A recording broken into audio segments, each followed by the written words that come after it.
Hello folks, here Teacher Cibele from At Home English.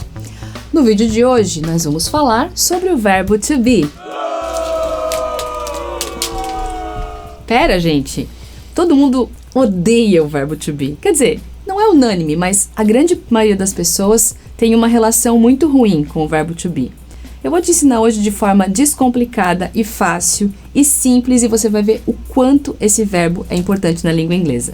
O verbo to be significa nada mais do que ser ou estar. Então ele tem dois significados e parte daí já a pluralidade do uso dele.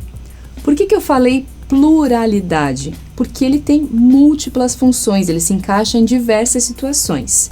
O verbo to be é utilizado para falar sobre o estado das coisas ou sobre quem são as pessoas. Basicamente é isso.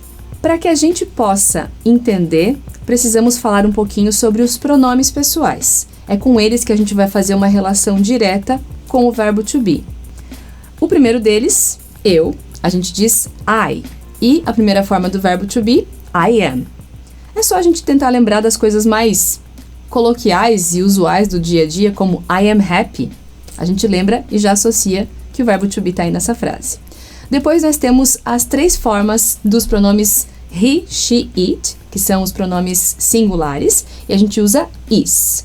He, ele, she, ela, e it é usado para coisas ou objetos.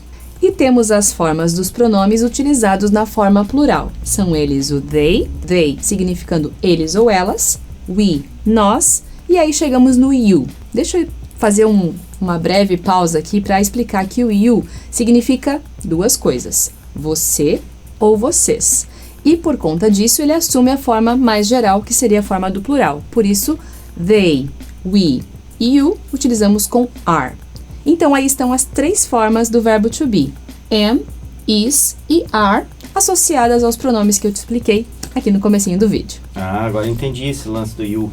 Então, o you é sempre polêmico, muita gente se confunde. E o que a gente vai sempre poder entender é que o contexto é que vai me dizer quando que eu vou usar o you, significando singular, you are, você é, ou you are no plural, vocês são. Agora que a gente já sabe como utilizar a estrutura do verbo, vamos ver na prática algumas frases e alguns exemplos. I am happy. I am happy. Eu estou feliz. Também podemos usar na terceira pessoa. She is tired. She is tired. Ela está cansada. Ou ainda... Deu branco. They are hungry. They are hungry. Eles estão com fome. Além disso, podemos contar quem somos ou a nossa profissão. Por exemplo, I am a teacher. I am a teacher. Eu sou uma professora. She is a nurse. She is a nurse. Ela é enfermeira. He is a musician. He is a musician. Ele é um músico. Além de contarmos quem somos e também nossos estados emocionais, o verbo to be pode ser usado para localização. Isso mesmo, onde você está. Um exemplo muito clássico da língua inglesa é The book is on the table. The book is on the table. Essa eu sei. O livro está em cima da mesa, ok? A gente também pode falar da localização de um objeto na casa ou de alguém em algum lugar. Por exemplo, the dog is in the park. The dog is in the park. O cão está no parque. Ou ainda, where are the keys? Where are the keys? Onde estão as chaves? Agora eu vou fazer uma brincadeira, um jogo rápido aqui para ver se você entendeu como é que você utiliza o verbo to be. Eu vou falar uma frase e onde tiver um espaço aí você tenta completar e depois a gente confere. I student. I student. Se você achar que foi muito rápido para responder, pausa o seu vídeo, volta quantas vezes for necessário. E a resposta é I am a student. I am a student. Mais uma. You intelligent. You intelligent. E a resposta? You are intelligent. Lembrando que you are pode ser você é ou vocês são. Nesse caso, eu não tenho um contexto, então tanto faz a tradução. São muitas as aplicações do verbo to be no nosso dia a dia. A gente utiliza o tempo inteiro e nem se dá conta que ele está lá. Como, por exemplo, What is your name? How are you? E a própria frase I am happy, que tem várias músicas e você ouve com certeza mais de uma vez quando você está escutando uma música lá no Spotify ou no Deezer, em qualquer uma dessas plataformas. Aqui vai uma dica extra para a utilização do verbo to be.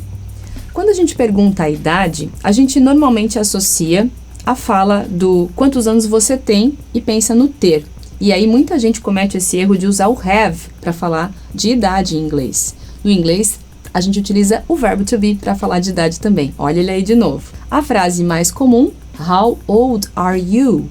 How old are you? É para perguntar quantos anos você tem. Se a gente fosse traduzir ao pé da letra, literalmente, seria quão velho você é ou você está. Mas a gente não traduz dessa forma. Lembra que no inglês não pode ser tudo literal, ok?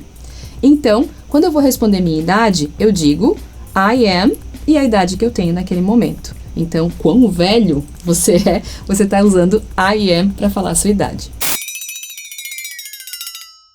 Recapitulando, o nosso odiado e amado, acredito que hoje você vai começar a gostar um pouquinho dele mais, é o verbo to be. Recapitulando então, a gente fala I am, he is, she is, it is, we are, you are, they are.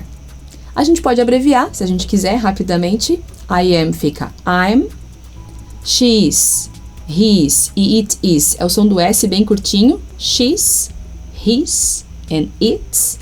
E para fechar, they are, their, we are, we're, and you are, your. Não esqueça de utilizar o verbo to be nas suas práticas diárias e lembrar de utilizar algumas frases que marcam para você memorizar, como o I am, para falar como eu estou me sentindo naquele dia. E esse foi o conteúdo do nosso vídeo de hoje com o nosso amado verbo to be. Não esqueça de deixar aqui nos comentários como é que é a sua relação com o verbo to be. Todo mundo tem uma historinha para contar, eu quero saber. Se inscreve no canal, ativa o sininho que toda semana tem vídeo novo. Thanks a million. See you later.